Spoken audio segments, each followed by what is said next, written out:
Okay, this is a fun song, and I want y'all to join me on the chorus. It's Sweet Violets, and I know most of you know it. If you don't, you'll have it learned in no time. Song my mom taught Elsie and I.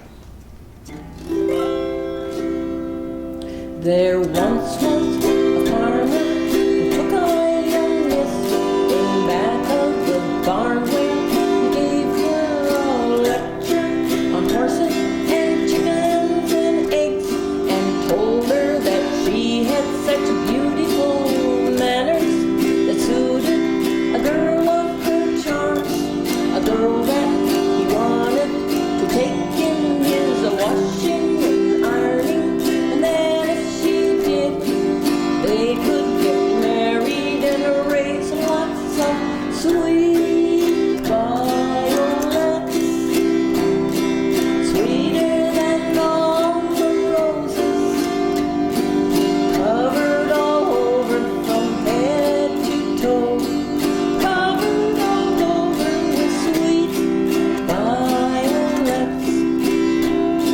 The girl told the farmer that he'd better stop, or she'd call her father, and he called a taxi and got there before very long. But someone was doing his little girl right for a change, and then that's why he said, if you marry her, son, you're better off single, 'cause it's always been my belief, marriage can bring a man nothing but sweet violets, sweeter than all the roses, covered all over from head to toe, covered all over with sweet violets.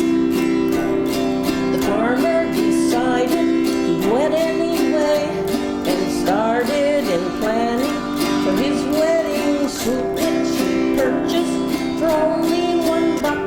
And then he found out he was fresh out of money, and so he got left in a lurch, standing and waiting outside of the end of the story.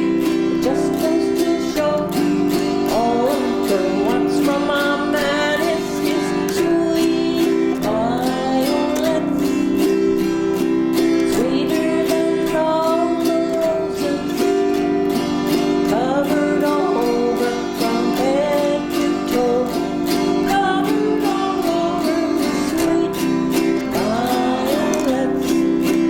Now my mom taught Elsie and I some other verses, and they go like this. My friends played baseball in the farmyard. One of the boys made a hit, but when he slid it to home base, he got covered all over with sweet violets, sweeter than all the roses, covered all over from head to toe, covered all over with sweet violets.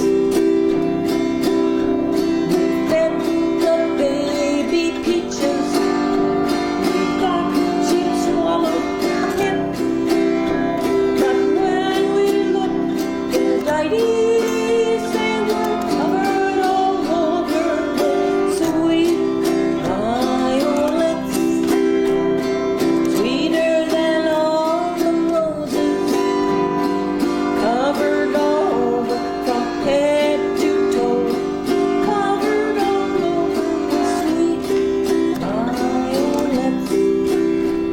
Now, a few years ago, the women from First American, we'd go up to the nursing home in Marinette, and we'd have the birthday party in October.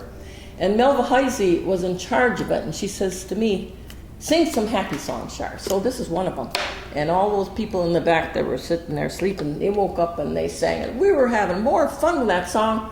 And in the back of the room, here comes Reverend Framstead, the director, and he stood on, and he looked like this, and I thought, whoa, I'm going to get it now.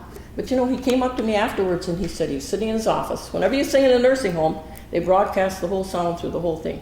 He's sitting there, and he couldn't believe his ears. He hadn't heard that song since he was a kid.